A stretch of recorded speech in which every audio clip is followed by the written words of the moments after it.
Blackhawks fans, welcome in to the Four Feathers podcast. It's Jonnie and Ron here alongside my guy, Ron Luce. We've got a lot to discuss, but Ron, it's been a couple weeks here.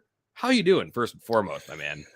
Jonnie, just as a human being existing in this world, I'm doing quite well. As a Blackhawks fan, I feel like I've been kicked in the nuts about 14 times in the last 2 weeks. So, I'm good. As a Blackhawks fan, we're going to get to that part. Right. Yeah. And that's what we're here to discuss, the Blackhawks tearing it down. But Ron, I'm good. Glad to hear that you're doing well. We've had our share of adventures over the last couple of weeks, going out of town and whatnot. But we're back. We're here to discuss everything that went on with the Blackhawks in between the last time we talked, which was the the reported hiring of Luke Richardson. Obviously, they made that official within that time frame. They had a lot of movement trade-wise. They had the NHL Draft come up, a lot of new players coming into the system. So we've got a lot to discuss. But listeners, make sure you subscribe to OnTap Sportsnet on YouTube when we live stream these episodes, so you can get alerted when they go live, and then also you can join the conversation. We'll feature your comments right here, get some discussion going about our Chicago Blackhawks here. But Ron, the theme of this one, man, is Blackhawks are tearing it down, and they are doing it scorched earth style. Obviously, two massive trades to discuss.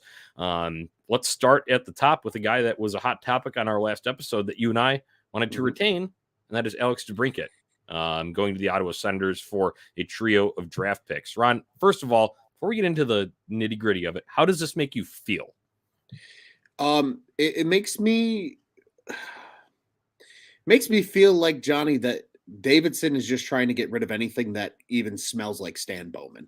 That's what it makes me feel, right? Like I can understand some of it, but at the same time, a little confused, right? I mean, you have again, you and I talked about it. You already have the boat. Why do you need to pick the mystery box, and see what the boat, it could be a boat. Oh, you already have a boat.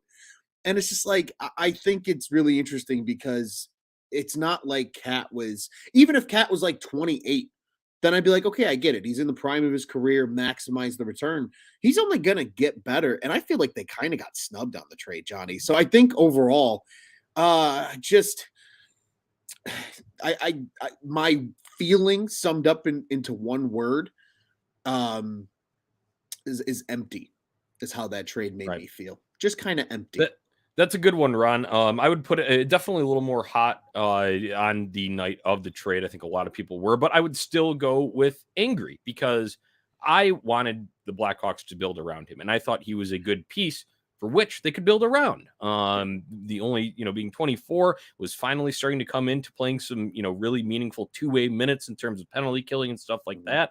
And you need a base. I understand the the desire to accumulate draft capital. I totally get that. And Stan Bowman did not put Kyle Davidson in a good position entering this. So he had to do a lot of maneuvering. So I do understand that aspect of it. But at the same time, no great team is built solely through just draft picks. And sure, down the road, when they're closer to it, they will have free agent signings, a la Marian Hossa in the first run of, what we hope eventually would be sustained dominance. But building blocks are important, I think, and I think he was a perfect one too. So I just still feel a little bit angry, and for the main reason for that, they did not get what he was worth, in my opinion. Absolutely. And Jonnie, to add to the word angry, because I think that's where my anger lies in the trade, is I would have been a little more okay with it had I thought they got a fair return for him. I remember there was reports coming out that the LA Kings had kicked the tires on Alex DeBrincat, and they offered 2 firsts and a prospect, and that quote unquote wasn't enough, but 3 picks and only 1 was a first round pick was enough.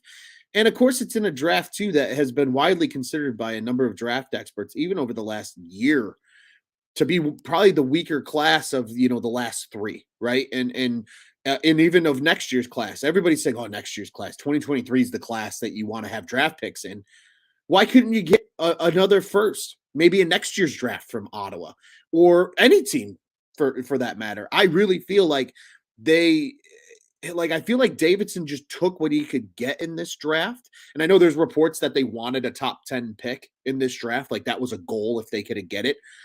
But I almost feel like you kind of short sold yourselves as the Blackhawks because of that reason, right? You were so short-sighted on wanting a top 10 pick in this draft that you couldn't have gotten assets for next year's draft, which is widely considered a better draft. Right. So when I said angry about that, a lot of my anger initially was directed at Kyle Davidson. I'm still a little bit hot about that, but I'm going to try and do my best to at least remain objective. But would you agree that we can go and look at this after the fact? And obviously we'll have to see how these draft picks pan out. And there is a pick next year that will be coming up. But when you talk about the, kind of rushed sort of feeling, the vibe that we get from this, do you think this could be a GM rookie mistake by Kyle Davidson? I think it's certainly a trade that we can go back in and look at, Johnny, and say you still didn't get enough for that. Right. Because even let's say, Korchinski comes to fruition. I know we're going to talk to him about him in a little bit. Let's say the other pick that they took with him, I know you have it in here because you're always on the ball. Lewinsky, another guy that, was a second rounder. If those guys pan out, that's great. If the pick that they have next year turns into something, whether they use the pick or whether they trade the pick potentially, cool. But again, it really does kind of go back to the analogy, Johnny, that you said when we talked about DeBrincat the first time. Like, you know what you had in him. He's a 40-goal scorer with two-way potential and was a leader in that locker room. That's a lot to lose for just 3 draft picks with not more than one of them being a first. So I agree, Johnny. I really do think this is a trade that a year, 2 years. Obviously, we really can't probably grade it for another 3 years if we're being totally fair. But I think this is absolutely a trade that in the Kyle Davidson era as GM, we might go back on and say, son of a bitch, they should have gotten more for Alex DeBrincat. Right, Ron. I think that's a fair analysis of that there. Let's talk about the nitty-gritty then. We got our feelings out of the way here. The nitty-gritty of it, the Blackhawks traded, obviously, Alex DeBrincat to the Ottawa Senators in exchange for the number 7 overall pick in 2022, a second rounder, which is number 39 overall. We'll talk about the guys that they picked there coming up in a little bit. And they also got a 2024, I believe, third round pick. Or 2023, one of the two there. So the total of 3 draft picks for that. Once again, I think we can agree that we just feel like did not get enough there. But one of the other kind of elements of this trade is Alex DeBrincat's contract status, and he is signed on for this upcoming season, obviously, and then after which he will become a restricted free agent. And the qualifying offer, I believe, would be in the $9 million range. Correct? I believe it was 9 flat. Yeah. Okay, so that is a factor to consider. Maybe if he was signed longer, I mean, think about the return that they got for Hagel for someone signed for 2 more years. Sure. Because at the end of the day, technically, sure, we talk about the player a lot, but you are trading contracts, right? Or I guess capital picks in this regard and what you got in return. So that is just the bare bones breakdown of it in terms of what they got there. Will be interesting to see how this plays out. But that wasn't the only trade they made on draft night, Ron. Another former first rounder here, Kirby Dach. Blackhawks are always great about holding on to their first rounders, as we all know.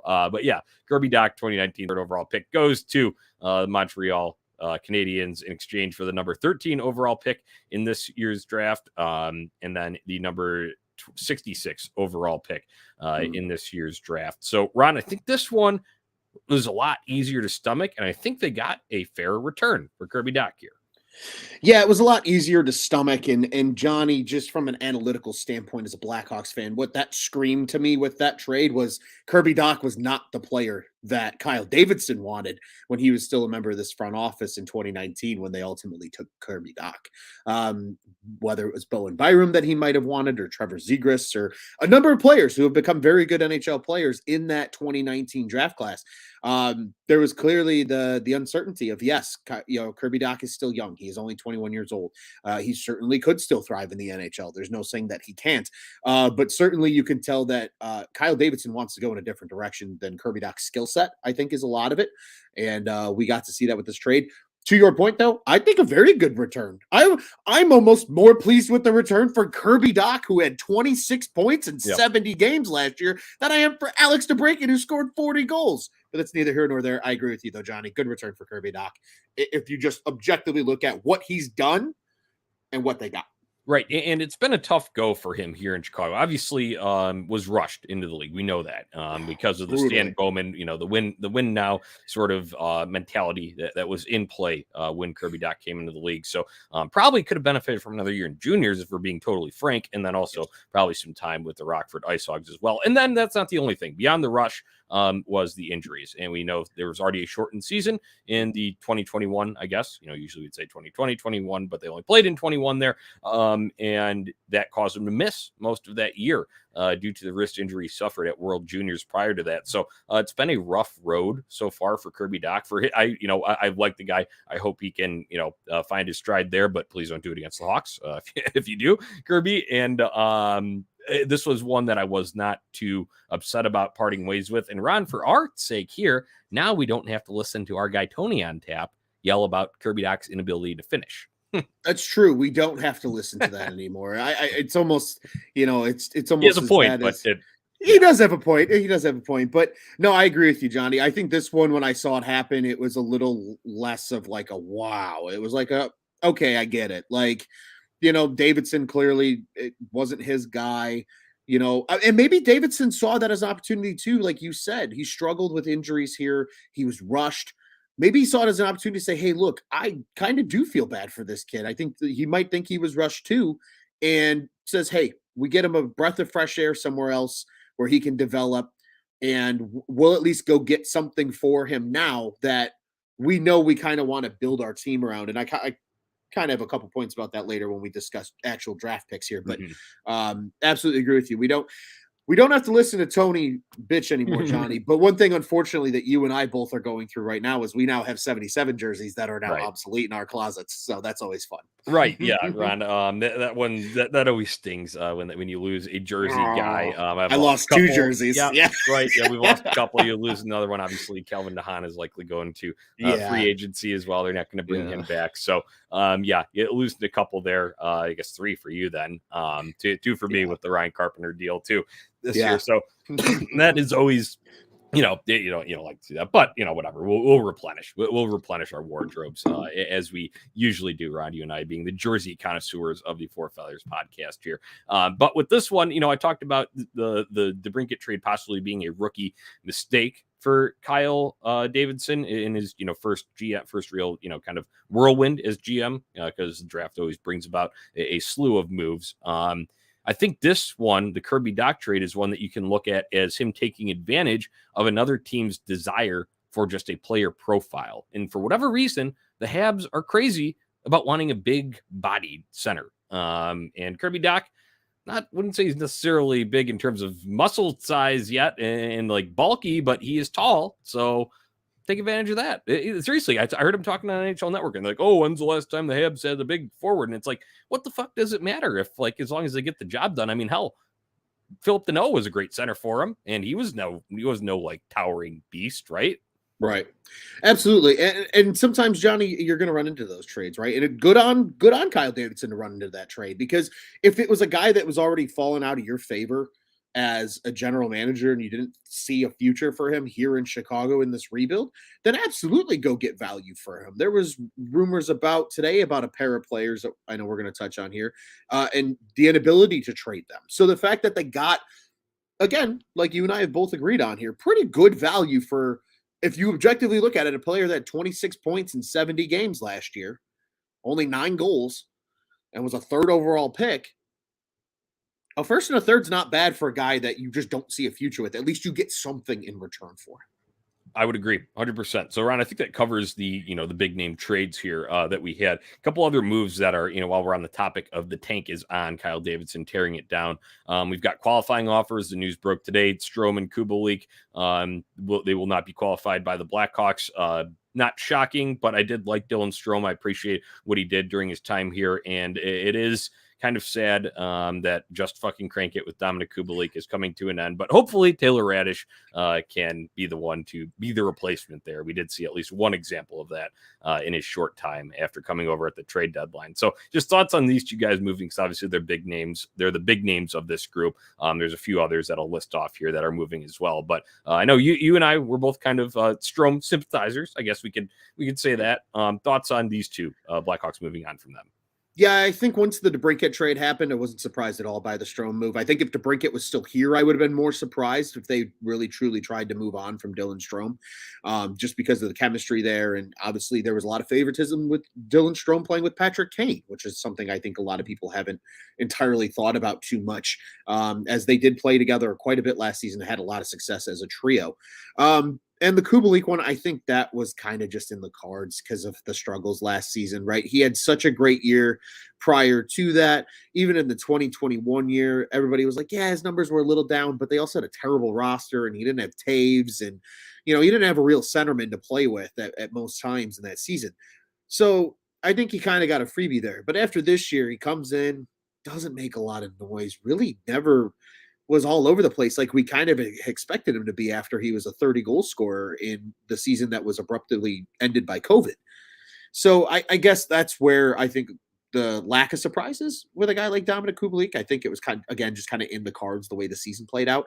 But agree. I mean, a player that we probably confidently sat here a few years ago and said, yeah, this guy's probably a part of the future in Chicago because he was still young enough and had the talent. He was that big left-handed shot that you could put on the power play. And then all of a sudden, after that one fantastic season and that really good run over in the bubble, he kind of vanished. So agree with you. I think the Strome one, you're like you said, you and I have always been Dylan Strome sympathizers. But one thing I will say about these moves, Johnny, especially with some of these qualifying offers, is Kyle Davidson is starting to make it apparent of what he wants his team to look like.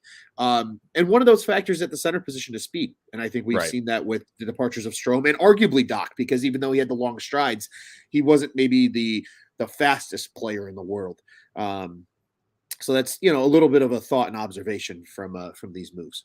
Right, I concur on that front, Ron. I will say I'm not very shocked to see any of these guys go. Like I had a lot of shock about the DeBrincat trade, even though there were some rumors swirling. So, and obviously they would have had to qualify them and play out that process with restricted free agency. Nevertheless, these guys will hit the market, become unrestricted free agents. Will not be shocked. Dylan Strome signs up in Ottawa. See what they can do. Get Likewise together. So we'll see where those guys land. But other than that, Blackhawks won't qualify Wyatt Kalynuk, Andre Altibarmakian, Cam Morrison, and Cale Morris, goaltender, all gone. Rest of those kind of depth guys there. I did like some flashes of what we saw from Wyatt Kalynuk.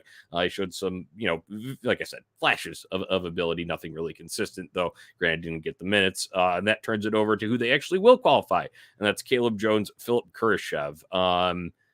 Blackhawks, no matter what the regime, they really like Philip Kurashev, man. I think we can both agree that Caleb Jones earned the right to come back, but absolutely. Philip Kurashev, with the direction they're trending, I guess it's not, see what he can give you again here in his third season with the Blackhawks. Yeah, and Johnny, I think you're going to see Philip Kurashev's game change this coming season, and here's my hypothesis for that. Is going back to the point, right? I just noted that I think he wants speed at the center position, and that's going to be through all four lines. I think they really see Philip Kurashev as, I don't want to use the word elite, but in the Tomas Kopetsky's and of Blackhawks lore that were predominantly bottom six guys, but had a major impact on the team. Like Kurashev's kind of profiles as that player. He can play really heavy up and down, kind of that grinder style, wing and center. He's got versatility at both. He was kind of a late round pick that, admittedly, maybe in the fourth round, you take a shot and listen to your analytics guy, Kyle Davidson, when they drafted him. And I also think too, Johnny, because you're one of your favorite players now that we're going to probably see a lot of in this coming season, and Sam Lafferty, the same exact style, fast, relentless. Kurashev shows that, but I think he tries to do too much sometimes offensively. I wouldn't be surprised if they just tell him, hey, look, Philip, just play your game. Just go balls to the walls, because like Sam Lafferty, you will start to run into those hustle plays and score maybe even more than he already has. So I think Kurashev kind of fits the mold. So that qualifying offer, and he's only 22. I mean, he's still young enough where it makes sense to give him some time. But yeah, I agree wholeheartedly. We'll keep it simple with Caleb Jones. He absolutely played well enough. if at worst he's a 5 or 6 defenseman on this team, he absolutely played well enough to earn at least another contract. On Caleb Jones, really quick, since you left off there, I'll just say, we talk about Kyle, we're getting the vibe of what Kyle Davidson wants in a team when he's building it, right? And I think Caleb Jones fits that when you talk about playing defense and playing defense fast, and that also fits the Luke Richardson mold. Now, Luke Richardson being a defensive-minded guy from his day, his playing days, obviously the game has evolved a bit since then. There will have to be some more drilling into the, defensive zone, sort of responsibilities for Caleb Jones, but you cannot deny the offensive prowess, and he's got a nice shot. So I do like seeing him back, and obviously you got the brothers Jones connection going on there as well. So that will probably be one of the only heartwarming storylines that we'll get during the Blackhawks 2022-23 campaign. All right, my comments on Philip Kurashev. I would agree that, he's got that speed, that same sort of speed. I don't know if he has the same defensive awareness or want to as Sam Lafferty, but maybe that's something they can look to install here. And instead of having to just be a compliment on a wing, granted, he had some bouncing up and down the lineup, but when he did get opportunities up on the top, he was more just kind of complimentary, right? It wasn't really not saying that he should be a showcase piece, but he will probably have more freedom to roam, if that makes sense. Absolutely. Makes a ton of sense. In a season where he's going to play a more prominent role than he probably would on a competing team. Yeah, they're going to give him every opportunity to, hey, go out there, play your game, and see how you develop and if you can be here for the long haul or not. Right. Okay. That covers our qualifying offers, who didn't get them, who did.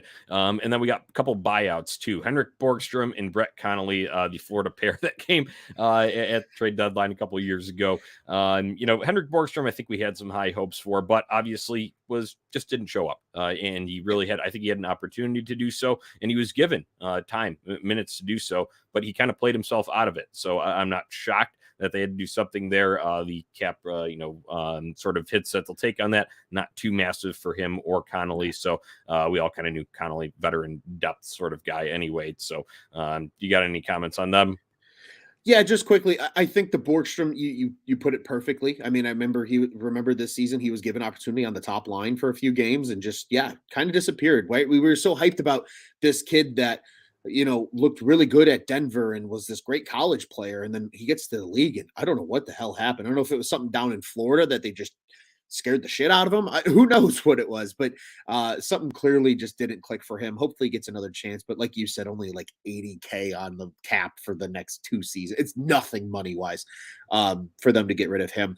And then with Connolly, you know what? I kind of was joking with myself early this morning, Johnny, looking at Cap Friendly and like, maybe Brett Connolly gets some top 6 time next year and maybe can score 15 goals and get moved at the deadline and then they buy him out. And I'm like, oh, well, never mind. So that trade died. But you took my other point. 2/3 of that Florida trade from the shortened season gone. Now Riley Stillman stands alone as the only guy still here from that deal.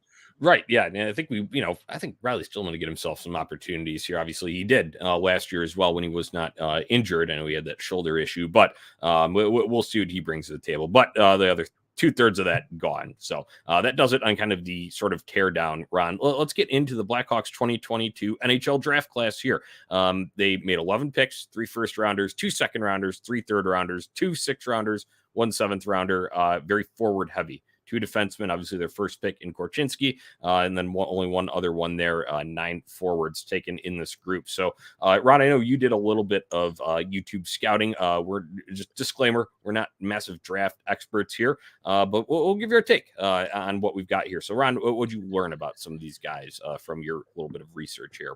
Yeah, Johnny, the guys I was able to find the most on, you mentioned it, Johnny, right? We've all had summer adventures, and I was in the city of Trashville this weekend, and I flipped off Bridgestone Arena like I always do when I'm down in Nashville. Don't worry, folks. Fuck the mustard cats. Nonetheless, didn't really get to see a lot about these guys this weekend. So today was my first day to catch up. So limited action here, but I again, going back to the point of seeing the style that Davidson wants to get, just his first 2 forward picks alone in Ludwinski and Nazer. With those 2 and their front line just speed, that straight line speed they have, you can see where the center position is supposed to play in whatever system that they're going to build with Luke Richardson at the helm as head coach. because it really feels like it's go, go, go on the forward side. And like you said, that fast defense leads to quick transition offense, and both of these guys have the burning speed. Defensively, Korchinski's very interesting to me, Johnny, and a guy that I want to share my spicy take that I had with you about him.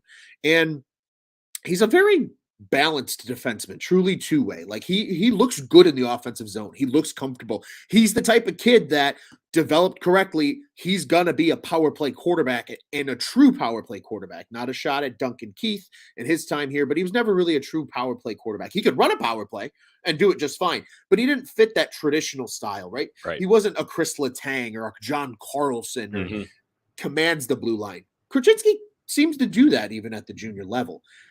Johnny, in today's NHL, I saw on one of the other YouTube videos that I believe it's Wolf Hockey was the name of the YouTube channel.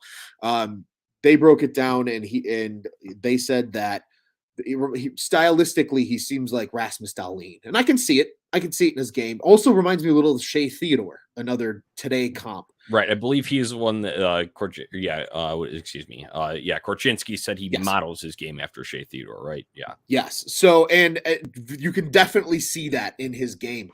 But a former Blackhawk, Johnny, that he reminds me of, who is still in this front office, is one Brian Campbell. There you go. He gives me Brian Campbell vibes. He's a left-handed shot. He plays good defense. Like a lot of people, I think, forget, like Soupy was a pretty good defender. Yeah. Like just because he was known for offense, but he could defend. He could defend very well. True two-way forward, or a two-way defenseman, pardon me. He has that feel because like he'll go into the dirty areas like Campbell used to a lot. He'll drive the rush. He'll push the pace of play. He loves, you wrote it up perfectly in the scouting report, right? They said in the professional scouts quote, almost verbatim, if he's pushed outside, he will double back and push the pace down the middle. They want to dominate down the middle, Johnny. And again, Soupy vibes. I get really big Soupy vibes. And maybe that's a reason that Brian Campbell is still in this front office, because they want his influence on what the system looks like from a back end talent standpoint to be able to play kind of that push up the middle game like Brian Campbell did as a player. Right. Yeah, no, I like that comp, Ron. That's a good one. Obviously, you'd heard a lot about the Shea Theodore because, they like I said, ask about, who do you model your game after? Who do you see yourself fitting like in the NHL? Or if, give a comp, that's always a big thing when we're talking about drafts, player comps, no matter what league it is, NBA, NFL, NHL here, like we're discussing. So I'm interested. I do have just, about Korchinski. You're talking about a 7th overall pick in a draft, not, still a top 10 selection. I'm not, degrading it at all. But as we had talked about earlier, just not as deep as a draft. So in next year's draft, where would a guy of that mold be? And that's just where I kind of, go back to the DeBrincat trade and said, okay, well, sure. Are we really getting what this guy's going to be worth? I kind of say already no, but at the same time, we will give these guys a chance to play out, develop, see how they come through. You with Korchinski, and we said a little bit of two-way, but I did hear some concerns when reading a few scouting reports about his own zone. And that's something that I think maybe, obviously can be developed there. You can teach them how to defend, and obviously within a system. Luke Richardson is a former defenseman himself. So I think he will have that when Korchinski does eventually come to the show and be coached up in that regard there. So it will be interesting to see, but that would be my one concern kind of in his own zone. And can they really, really truly get through on that? Or is he going to be a risk taker? And if that's his mold, then that's his mold. But, usually when you take a guy like that, and you're talking D up near the top of the draft, you probably want him to be a good defender as well. So that would be my concern there. But obviously pretty damn forward heavy, Ron. We're talking about Frank Nazar. I've heard, a lot about this kid's scoring prowess, speed, and once again, though, own zone concerns there. So any insight into this, kind of, firecracker of a forward. That's why I like to describe him. He does play like a firecracker, Johnny. And I think that's the style that Davidson's going to want from his forwards, right? There's a reason his first move as GM was getting rid of Nylander and getting Sam Lafferty and giving him opportunities to play significant time and in some significant situations. And he's won your heart over as a hardworking, hard-nosed player, and he earned a new contract. Like, Nazar gives me that vibe, and I'm not saying he's the next Sam Lafferty and they used a 13th pick on a bottom 6 forward. What I am saying, though, to your point, Johnny, that firecracker nature, they want guys that can ignite and be quick. That quick twitch. Speed is hard to teach in any sport. Like, Right. yes, you can get stronger in your legs and your stride can become a millisecond faster, but like you're either naturally gifted quickness or not. Like that's Right. just kind of Yeah. human nature. So Yeah. I think to your point, Johnny, right, with a guy that's widely considered a good teacher from what I've seen around the NHL and Luke Richardson, and this front office staff that they've kind of assembled in the way it looks, and the Kendall Coynes and the Brian Campbells and really good fast players, bet on the speed, teach the rest of this stuff, because positional ability can be taught. Yes, obviously some of it is instinct and awareness and being able to feel your surroundings, but you can teach a Frank Nazar to, hey, be more responsible in the defensive zone. Yeah, I think some of that can just come from positioning, right? Yeah, but when he's got that straight line speed, Johnny, half of his freaking highlights were him getting sent the puck and he's like 2 steps in front of the defenseman, and in like 2 strides he's behind the guy and has a breakaway. Like he did that a lot. That straight line speed is absolutely nasty. Right, and it's something that I'd go back to it again. Getting the blueprint for what Kyle Davidson wants and the types of players that he wants, and it's just adapting to the modern NHL. It's got the Blackhawks were in that first wave. When you're coming up and talking about the 2010s dynasty, they were one of the faster teams, and that's why they were able to have success. Well, guess what? They've fallen behind multiple strides now, so this is in my mind a pick to try and recoup some of that.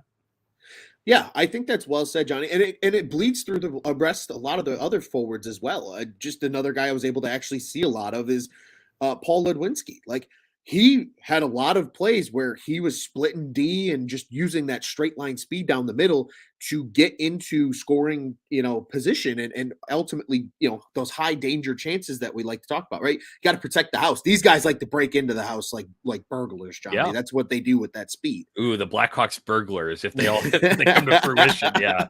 Just it's breaking your D down in front of the net. Yeah. And it's crazy. And John, it really feels that way too when you also look at like the body builds of a lot of these kids they took. The defensemen are big, right? They're guys that can fill into a bigger frame, but they're maybe a little lankier. That they have that long reach, right? Like both of the defensemen they took in this draft, in both Renzel and Korchinski, they're kind of like lanky dudes. Like, right? Like, yeah, right. They're 6'4", 6'2", but like they look a lot lankier. They're not, very balanced in terms of their length. They've got that long arm reach. They can get that stick out there and poke away pucks. And then these forwards, they're all built like brick shit houses, Johnny. Like for hockey players, like a lot of these kids are like mid 180s, 190 at like 5'10", 5'11" as 18-year-olds. I mean, that's like almost grown man shit. That's like the Victor Stahlberg build almost. Like he had a little more weight. You're creating like Victor Stahlbergs that are just freaking missiles going down the ice and take and getting around people. That's really what it feels like they're building towards. And again, I don't know if Kyle Davidson likes to be obvious, but like he made it very clear what they expect of their forward group and their defensive group with this draft, Johnny, even though there's only 2 defensemen picked. Right. Yeah. No, Ron, I think that's a good way to put it. I really hope that we can bring Blackhawks burglars to life. Sometime maybe burglars. Like, I would imagine that's probably more like 3-4 years down the road, but we'll be along for the ride here at Four Feathers Podcast. So the other defense, I just want to talk in the sense where, kind of not to degrade the lower round picks, but let's just be realistic with the numbers. Those ones just have a slimmer chance of becoming impactful regular NHL players. So obviously you get your exceptions and your Brandon Hagels and whatnot. So a little bit more top heavy focused here with these. I thought the Sam Renzel one was interesting. Maybe a little bit of a reach, but he was the number 1 ranked high school player. Coming out of a Minnesota where hockey is king up there in the high school ranks. So I thought that was interesting, and that's just a big body there with Renzel, 6'4", 180 there. Obviously plenty of room to grow in, as you said, talking talking about frames. So maybe, that's a good compliment then. If you're talking about these guys on a timeline, Korchinski maybe be the one that can develop into a little bit more two-way, and maybe Reinzel is the one that develops into a little bit more of your kind of stay-at-home defensive defenseman with that size there. So I thought that was interesting with that kind of, last first-round selection. It just run pretty wild to me, just overall, when you're going back and look at the draft class. Kyle Davidson entering the day on the round one with 0 first-round picks and coming away with 3. Obviously, we have to see how it plays out. And this draft was, touted as not as deep as next year's class will be. But either way, I think Kyle Davidson accomplished what he wanted to in terms of getting some of that capital back. Yeah, absolutely. I think, again, we saw it in another Chicago sports team this past draft in the Chicago Bears. Ryan Poles turned 3 picks on day 3 into 6, 7 picks almost on that third day.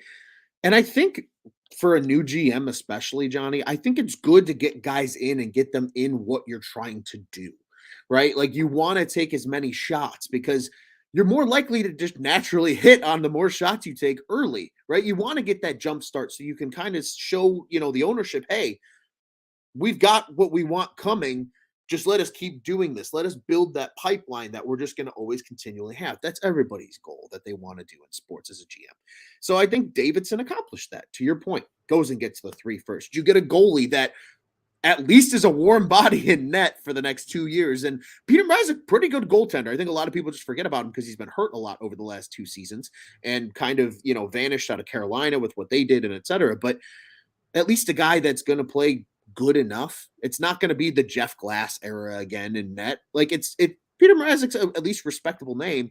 And again, you get given a draft pick to take him, right? So I think for Davidson, like you said, what he wanted to do, and they were very open and honest about wanting to get picks. He said it with the DeBrincat trade. They wanted to get into the top 10 to take Korchinski. Like, at least he's pushing his agenda and not being passive. He's at least being aggressive and going for it and just trying to give himself options that can start to stick now. So they keep doing this and eventually, you build correctly. Right. So I just want to throw this out there is, I understand it is a different GM now in charge. It is a different scouting, sort of who's in charge there, and maybe some of their processes are different here. But I would just want to say full scale rebuilds don't always work. So as much as people want to say, oh, and sure, we're all in on it now. There's no turning back. There's no reclaiming Alex DeBrincat or, whatever. You're already fully into it. But I just want that is where I would, caution people from diving too head first into it and still greet it with a little bit of skepticism at each turn, no matter what it may be, is that full scale rebuilds do not work. And guess what? If it does not pan out the way that you want, then you have just wasted about a good 7 years here, to be honest with you. I just, not to be negative Nancy here, negative Nani at the end, but it's just the truth. It doesn't always work. Shit. How long have the Buffalo Sabres been trying to rebuild, Ron? It's not. Oh, and granted, absolutely, maybe different situations with different organizations. And then the Blackhawks draft history. And like I said, I know it's a new regime in here, but Blackhawks draft history, at least in recent times, does not give you a whole lot of confidence. So I guess I can say, let's hope the scouting team got their shit right this year. Yeah, no, that's absolutely a great point, Johnny, because he is really going full scorch. Like, this is not just a rebuild, right? Or a retool where they get rid of some guys and they establish some pieces. Like, it's like you said, a full blown teardown. They're ripping this thing to the bare bones. And like you said, it's really like you put your ass on the line, and because especially like you said, you just waste time. You waste people's livelihood of being Blackhawks fans if you really think about it in that way. Of that 7 years of their life they're not getting back, that they just wanted to see a competitive team and they wanted to give you their money and they wanted to be a part of being a fan of the organization like we are here. But like, that really does take away from 7 years of them and people buying tickets and the team at least being somewhat competitive. And I know you can't always just buy a team either, especially in hockey with the really hard cap, but at least just hire the right people to be in place where at least, like you said, you have that continued success, because there are teams in the NHL that have shown it's possible. But Godspeed to you, Kyle Davidson, because otherwise you put your ass on the line here really soon. Right. Now, I think it was interesting with Scott Powers and Mark Lazarus, a team over at The Athletic, and they had said that, the DeBrincat trade will really kind of be, down the road, we'll look back on it and talk about that as the, kind of defining moment. And it's so just odd that it happened so early in his time there. But he went bold and he went with his direction, and the Blackhawks do have a direction now. You cannot say that. That's one thing from, a departure from the Stan Bowman era. You cannot say that the Blackhawks do not have a direction. We're all along for the ride to see how it pans out, Ron. But part of this direction, too, there are a couple of key veterans still here. You might know them. Patrick Kane, Jonathan Toews. I guess the question I have, Ron, is that, sure, he might not be asking them to move their, waive their no movement clauses here. And I know that deals will be expiring, but is Kyle Davidson forcing these guys out of town? It's an honest question. It is an honest question, and it was proposed by Mark Lazarus and Scott Powers in one of their latest articles, and it at least brings a fair point, Johnny, because he said it in his press conference. Is anybody untouchable? Well, certain guys are just contractually because they earned that right. Now that you really look back on it and think about that, he's like, yeah, in theory, they're untouchable. But if we make it so miserable around here, they're not going to. Rod, what he was saying, I think what he wanted to say in his brain, he said, go to capfriendly.com and look who has NMC by their name. Yeah, that's essentially what he said. He's literally like, because you sit there and you think about it, you go, okay, Seth Jones, you're not going anywhere unless somebody wants you and you're good with leaving. Patrick Kane, Jonathan Toews, even some of these guys with modified NTCs, Tyler Johnson, Jake McCabe, like Connor Murphy, who's to say that they don't try to chase some of these guys out of town for assets over the coming years? How scorched earth are you going? Like, do Connor Murphy and Jake McCabe get to come along for the ride? Or is just Seth Jones going to rot in Chicago for 8 years because he's on an NMC deal for $9.5 million a year? That's really what it felt like, Johnny, now that you bring it up. So, I think he is maybe kind of forcing these guys out, or at least to make a decision. Either you're here or you're not here. Right. Okay, so let's get back to those two names that I mentioned. And you and I think we had a discussion. I think it still holds, and granted, we had this discussion on our last episode of Four Feathers podcast here before these kind of, scorched earth teardown moves that we had just discussed previously in this episode. With Jonathan Toews, though, I think we all saw the writing on the wall based on his comments, based on his age and how he has aged, his injury history, and his, sort of wanting to probably go and chase another one before he hangs up the skates. I think the writing has been on the wall that Jonathan Toews at some point will eventually move to another team via trade, and hopefully the Blackhawks get a nice return for that. But I think this only accelerates that further, right? And we could see trade deadline move this year, or if something wild were to happen here via free agency, sort of, maybe someone signs and trades for Jonathan Toews and whatever. Who knows? We'll see what happens. But with Patrick Kane, this is where the ultimate question comes down, because before the rebuild was announced, when Kyle Davidson was officially introduced, right? He set his direction there in words. Now he's done it in actions. And in between that period, though, when it was just in words, Patrick Kane said that he would like to finish his career in Chicago. Now, immediately after the moves, of course, Pierre LeBrun's reaching out to Kane's camp, his agent, and they stayed mum on it initially. That was right after DeBrincat and Dach trades. And then now the latest report from David Pionta, I think, fourth period is his name, had said that Patrick Kane's brass will meet with the Blackhawks, upper brass.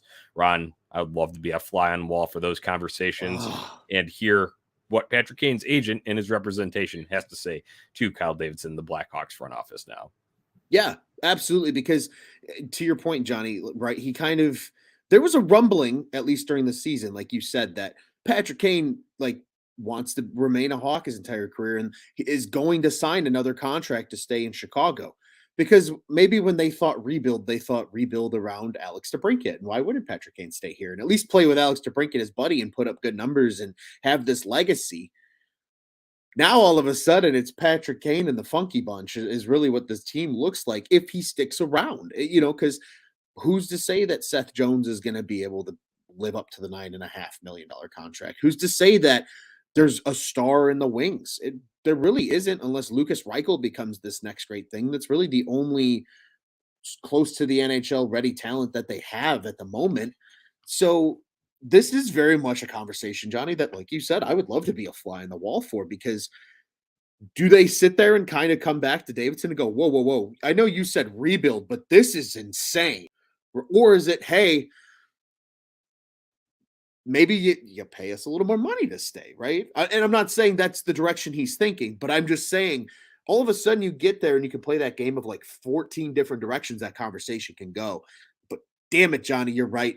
Being a fly in the wall would be incredible, because this is going to be a big deal if reports all of a sudden come out and say that Kane's moving his NMC and he's going to be traded before the season starts. Now, I just, Ron, like you said, fly in the wall would be excellent here. But I just want to look at a couple of sides with this with Patrick Kane. I think there is a loyalty factor and there is a comfortability factor. Hell, he just had a kid at a little over a year and a half ago, I think, in Chicago. He's grown up here. Yeah. He's played here his entire career. Obviously, the previous comments alluding to wanting to finish out his career here with the Blackhawks. So I do think that's still at play, because he's proud of what he's done here. And hell, he's already won 3 cups here. So it's not like he hasn't gotten anything, out of being a Chicago Blackhawk here.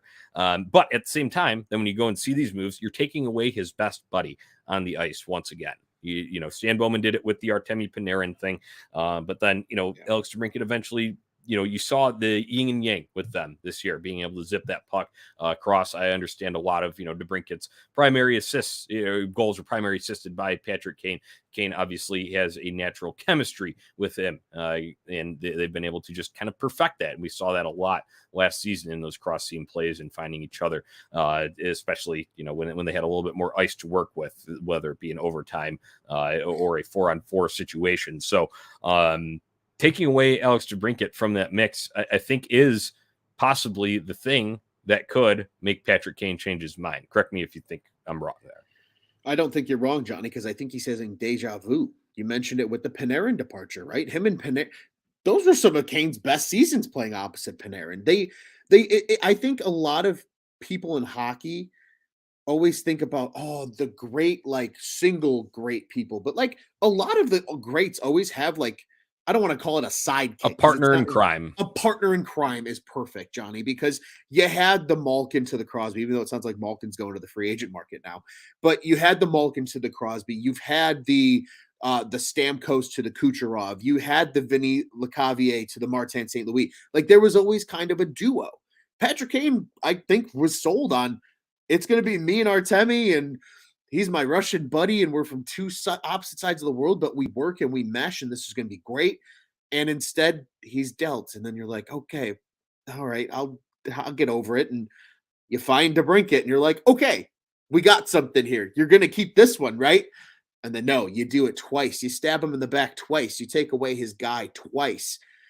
Maybe he feels a little slighted in terms of a loyalty factor, Johnny. You mentioned that earlier. Maybe it is finally Patrick Kane going, you know what? I do kind of want a chance to continue to be great. Or maybe he's like, hey, this still really freaking sucks, but like, can we at least maybe go find me somebody to like be here and be a part of this thing and at least give us something? Yeah, I don't know, Johnny. I'm at a loss for words. Yeah, truthfully. It'll just be really interesting to see if there are any, kind of reports that squeak out from the meetings that Patrick Kane's camp will have with the Blackhawks front office. So that's still to be determined. But once again, I think all fair questions there when you're talking about the future of this team and who actually will remain and be on the ice for this team. So, Ron, a little bit of last news here. Coaching staff was finalized today. Derek King will remain on as an assistant. Kevin Dean, former Bruins assistant, will join him. And then Jimmy Waite, goaltending coach, Matt Meacham, video coach, will remain in their roles. How do we feel about the return of some King shit? I am all about the return of some King shit, Johnny. And you know what? I think this move says a lot about both sides. I think it says a lot about Derek King, that he actually maybe feels at home here and respects this organization. And they gave him a chance as an AHL head coach. And now he's had the chance to be an NHL head coach. And they're still like, hey, you might not be the guy, but we'd like to keep you here. And then that says a lot about Derek. It says a lot about the Blackhawks because they clearly see his value to them, right? Like, it would be very easy as Kyle Davidson, who, yes, he was here and probably was a part of the process to pick King to be a part of their AHL coaching staff.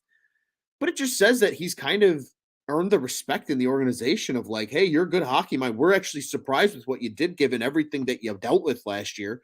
We'd really like you to be a part of that culture and chemistry we're trying to build. Would you like to stay? Like it's kind of you feel good for both sides type thing. There's like a mutual respect here, and Johnny, we get more King shit. Yeah. Right. I like it. I like you'd said, I think you outlined some of those factors there well. I really like his player-friendly approach. I think that can be a good contrast because you and I talked about on our previous episode when we were discussing everything and anything Luke Richardson, maybe a little bit more. He calls himself kind of a quiet guy. Well, maybe Derek King's the guy that reaches out then. Maybe he's the olive branch between the kind of, structure of what the Hawks want to employ here. And then maybe he's the one that can bridge the gap and say, okay, well, A, our general manager didn't leave us with too much here, so you're going to have to cut these guys some slack. And B, here's the areas in which they're improving, and maybe improve that communication in there, in that locker room. So I think that'll be beneficial there. I don't know too much about Kevin Dean when we're talking other assistants here, but obviously was on the bench under who's that Bruce Cassidy there in Boston for 5 years, I believe. So a little outsider perspective there, but then you also have kind of your mainstays. Obviously, we knew King was with the team last year, and then those other two, I think it was right move to bring Jimmy Waite back. I have not had many issues with Blackhawks goaltending in terms of the preparedness, and that's kind of more where he plays into as a goaltending coach. And then with Matt Meacham, video coach, I think the Hawks have done an okay job on challenges over the year. It's about the only thing you can externally judge those on. So that rounds out the coaching staff for your 2022-2023 Chicago Blackhawks. Ron, development camps going on this week.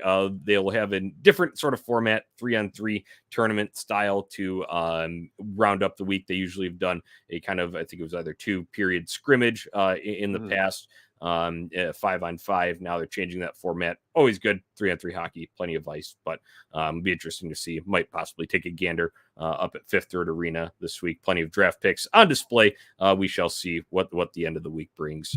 But our last topic, Ron, has to be the greatest Blackhawks defenseman of all time, Duncan Keith, hanging up the skates. This will cost the Blackhawks on the cap, just for the record, because of the contract that was signed before. I think it's kind of dumb that the contract was legal when it happened, and then now you're kind of getting penalized for it, but that's the case regardless. 5.5 on the books for 2022-23, and then 1.9 on the books, close to 2 there for the next season after that. But Ron, this is not time to talk about, I gave you the figures there. Not time to dwell on that here. Let's talk favorite Duncan Keith memories. Go ahead, shoot off any you got off the top of your head. There's a couple quick, easy ones, Johnny. One being obviously that goal that he scored in that 2015 Cup, that Game 6, to give the Hawks the lead. It was ultimately the GWG. That was also his Conn Smythe year. Was just incredible in those playoffs. That was peak Duncan Keith, like among the NHL's elite, first ballot Hall of Famer. And who knows a good dentist because he lost a couple teeth. I mean, that's another one that you'll always remember. But I mean, just you look at the accolades, right? I mean, all the awards, playing for Canada, in the Olympics and the golds, and then you look at the Norris trophies and the cups. He was a winner too. Like, he just epic defenseman. Congratulations to him. I can't wait until they announce when number 2 is going up in the rafters, Johnny, because that's where it's destined. Right. Absolutely, Ron. We already know Marian Hossa is going up in the rafters sometime next season, too, now that he is officially retiring. Well, I guess it's reports. I'm sure he'll make an announcement in the near future, but he will be hanging them up. Ron, you had touched on a few of them there. Obviously, no one can forget the Duncan teeth. That'll always, just him with all that. Anyone know a good dentist, right? That comment. And then the goal in 2015 in that cup, and obviously winning the Conn Smythe trophy there. Great honor. Glad that the Blackhawks had 3 of their mainstays, Taves first, Kane second, Keith third, to win those Conn Smythe trophies during their little dynasty run there. One that is maybe a little underrated, though, because you covered the big moments there. I love the lasso celebration overtime goal at Nashville. You remember that one? I felt do. that was just perfect for, in front of all those friggin' mustard Tiger fans down there. That's one that it was just so unique because he was he was a passionate, energetic guy, but he wasn't really too much of a bragger in terms of celebrations. Granted, he didn't score a whole lot being a defenseman. Yeah. But you got more of the eccentricity from Kane, right? You got some animated celebrations from Taves. Forwards are just more inclined to it. Even Seabrook, would go down and, after everyone remembers the shootout goal. But with him, the lasso celebration, I don't know why. It's still one of my favorite GIFs on Twitter. And to your point, Johnny, like the lasso celebration, like, Duncan Keith's intense, right? He's always in the game. And that's why he doesn't, like, he was energetic, but didn't, like, talk a ton of shit, like, in terms of a bragging style. That was the one time where he's like, hey, more or less, fuck you guys. Like, it was peak, like, good. Like, Duncan Keith is dialed in, and that was in a cup run. So, that's one of those energies where you're like, this team's feeling it. Duncan's feeling it when he's, kind of showing off and talking a little shit. Yeah, right. And then the other one, you touched on this as well, but I did. I will say, when he won the Norris Trophy in 2014, obviously that was a tough exit for the Hawks in that year. Basically, the Western Conference Final was a Stanley Cup final there. We all know that. The bad bounce that went off of Nick Leddy's chest. We all know what happened there. So that was a bitter end to that. You could have, possibly talking about a three-peat there if they're able to, get past LA in that series. But I was, very sad after that for a while. I think all Blackhawks fans were. But I will say I was happy. First time I was happy about hockey again was when Duncan Keith took home that Norris Trophy in 2014. Well-deserved. Absolutely. Incredibly well-deserved. And yeah, it reminded you, like, hey, the Hawks were literally a bad bounce from potentially winning the cup. Like, don't be fooled. This was a great season. They're not going anywhere. And that was just kind of the cherry on top because, he was just so good that season. Everybody swore that they were going to win the cup, and Duncan Keith was – Dunks might have won the Conn Smythe in 2014 if they go all the way, Johnny. Yeah. Yeah. So, that was, you'd probably say those probably his best prime years. I'm sure the numbers back it up. I don't have them in front of me, but obviously with accolades there, speak for themselves in that regard. So congratulations, Duncan Keith, on a great career for Feathers. Crew will be looking out to crack him for Keith whenever that, number goes up into the rafters. So, and Johnny, quickly about the number, because we always did, 81 beers for Hossa, and it was accumulation, and you could just drink one. No. It's each person that's going to participate. You drink two because it's Duncan Keith. Right. Yeah. Okay. Yeah. I like that, Ron. So yeah, we'll crack him for Keith down the road. But Ron, it's been great getting on here, talking about this. I know we got to kind of embrace the suck. I like your name there. That was a good one. I couldn't think of anything witty. So thank you for carrying the load on that one today. It is going to be a rough season ahead, but at the same time, we'll be here to kind of track development in terms of these things and maybe have a few laughs about some of the gaffes that we'll see on the ice and try and pick out. I really hope Taylor Radish has a breakthrough year for us. I think that would be a win in my book for this year. Obviously, getting the number 1 overall draft pick would be great, but I need to go back to my point. Full-scale rebuilds don't always work out because guess what? You could lose that lottery. Yeah, you very well could. That lottery scares the shit out of me. Give yourself better odds, but you could very well still lose it. Absolutely. Yeah, don't totally. This is where it scares me. Think about the Bulls. Remember how many times they were like up in that and they got screwed at like 7th every year? It was like it felt like 4 years in a row. Yeah. So, well, and look at how many years the Buffalo Sabres backfired on that. They swore they were getting Connor McDavid and they didn't. Yeah. You know what I mean? So like it totally happens. I hear you. But Johnny, I'll tell you what though, just quickly, you mentioned embracing the suck. Like you said, we get to micro analyze some of these, players in their development. We're going to latch on to the Taylor Radish breakout year. We're going to latch on to Connor Bedard watch. We're going to latch on to some of these storylines that develop during the year. And what better way, Johnny, for people to ride through the season than with us here at Four Feathers? Character is defined in the hard moments, not the easy moments. This is going to be a hard moment as a Blackhawks fan this season coming up. Ron, we're in it for the long haul. We don't have a choice. We're here. We're in it. So, like I said, you cannot say the Blackhawks don't have a direction now. So let's just hope it goes to the desired location. That's how I'll end this Ron, it was a blast being back on here with you. Listeners, thank you Always. for tuning in. We stream these live on YouTube, so make sure you're subscribed to On Tap Sportsnet.